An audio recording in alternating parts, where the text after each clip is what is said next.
Bonjour à tous. Je vous propose un petit tutoriel pour réaliser un tirage en croix.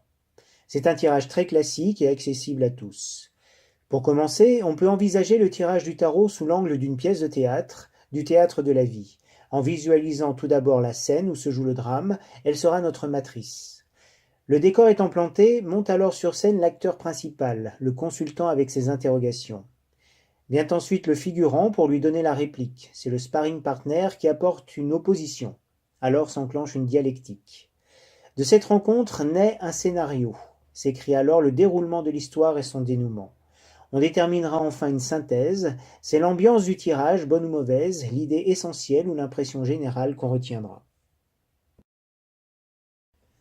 Le tirage en croix nous relie symboliquement au principe exposé par Papus dans le tarot des Bohémiens, qui s'appuie sur le tétragramme divin. Iode étant le principe actif, le moi, et le principe passif, le non-moi, Vave, le médiateur reliant l'actif et le passif. Enfin, le second et marque le passage d'un monde dans un autre, il est transition, germe, nouveau iode. Ainsi le tirage en croix nous relie au nom sacré des Hébreux. Le consultant prenant la place du iode, le et figure ce qui s'oppose à lui, le vave devient le champ de force qui les unit en leur dialectique, et le second et, en tant que nouveau iode, désigne l'évolution du consultant dans un futur proche. De fait, un simple tirage nous intègre à cette matrice sacrée. Mais le tarot peut aussi nous dire d'aller nous faire cuire un œuf. Le tirage en croix devient une échographie mettant en lumière la cuisson de notre alchimie personnelle. En partant de la situation du moi dans l'œuf, et en respectant le temps de gestation nécessaire, s'exerce en nous une force centrifuge qui nous pousse à sortir de l'œuf, à naître et être, à dire je et interroger. C'est le yang, notre feu personnel, notre état conscient qui souhaite explorer le monde. S'oppose une force contraire qui nous retient dans l'œuf, c'est le yin, la part de notre inconscient. C'est aussi l'expérience des limites et de la coquille camisole. Enfin vient le moment où j'ouvre l'œuf, si je l'ouvre, pour devenir.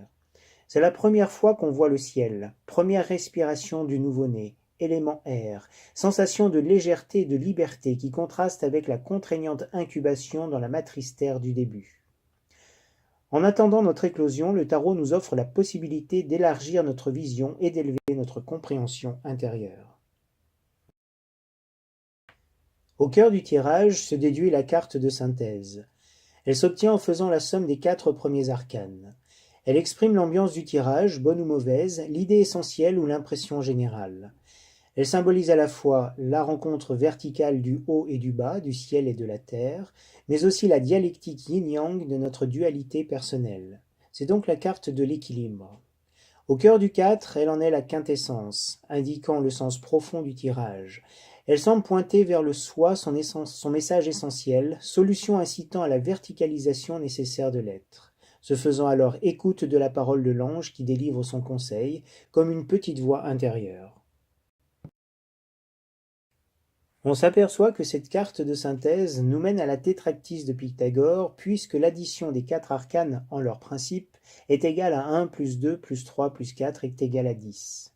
C'est-à-dire que la somme des 4 ramène au principe 1, puisque 10 est égal à 1 plus 0, c'est-à-dire 1. Retour au soi, verticalité, quintessence, écoute plus subtile, chemin pour retrouver l'esprit au cœur de la matrice.